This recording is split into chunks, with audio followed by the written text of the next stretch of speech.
Slovo o jeziku.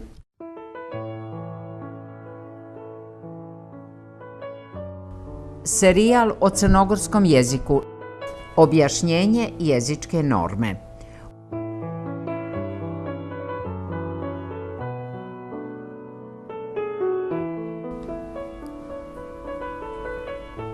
Objašnjenje jezičke norme. Dioni ili partitivni genitiv stoji uz riječi koje označavaju količinu. To su obično imenice i prilozi, mjeru ili uz brojeve. Na primjer, nekoliko papira, mnoštvo đaka, čaša vina, dvoje djece. Može da stoji i uz glagole, a tada označava neodređeni dio nečega. Na primjer, zatražiti mlijeka. Takav genitiv dolazi i u sintagmama čiji je glavni član pridjev, kao na primjer željan uspjeha.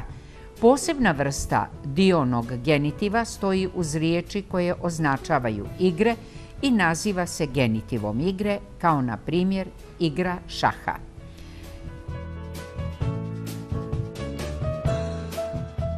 Slovenski genitiv dolazi u odrečnim konstrukcijama na mjestu akuzativa u službi pravog objekta, na primjer u rečenici ne treba nam hljeba. Vremenski ili temporalni genitiv označava vrijeme zbivanja i ima ulogu priloške odredbe. Na primjer, bilo je to prošle sedmice.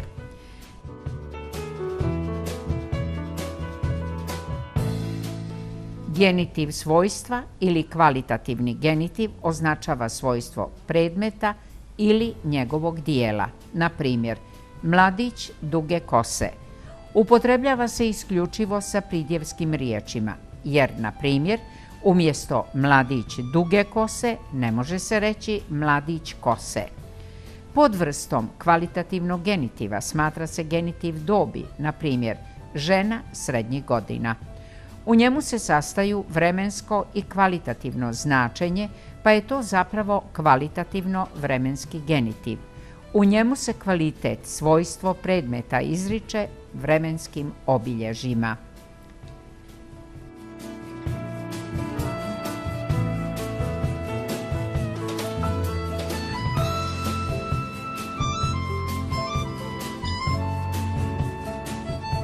Dioni ili partitivni genitiv stoji uz riječi koje označavaju količinu, mjeru ili uz brojeve. Na primjer, nekoliko papira, malo vremena, mnoštvo đaka, čaša vina, litar mlijeka, kilogram voća, dvoje djece, 1000 odgovora. Može da stoji i uz glagole, a tada označava neodređeni dio nečega. Na primjer, zatraži mlijeka, dodati soli, pozajmiti novaca. Takav genitiv dolazi i u sintagmama čiji je glavni član pridjev, kao na primjer željan uspjeha, pun vrlina, vrijedan pažnje. Posebna vrsta dionog genitiva stoji uz riječi koje označavaju igre i naziva se genitivom igre, kao na primjer igra šaha, igranje rukometa, igra mačke i miša. U odričnim konstrukcijama na mjestu akuzativa u službi pravog objekta upotrebljava se slovenski genitiv. Na primjer, ne treba nam hljeba, ne gledao sunca, dugo nije vidio sestre i tako dalje. Vremenski ili temporalni genitiv označava vrijeme zbivanja. Na primjer, bilo je to prošle sedmice, ove noći, svake godine, prošlog ljeta, sljedeće zime, 2005. godine.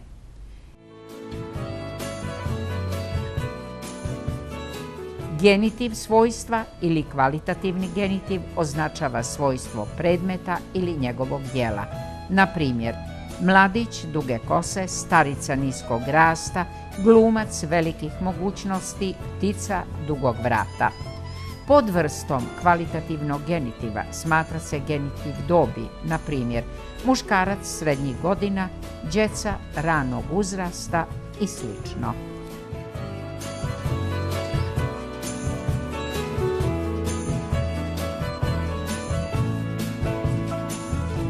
Pričajte sa svojim prijateljima na svom jeziku. Bitno je da sjedite ili sjedite zajedno, a razumijećete se svakako.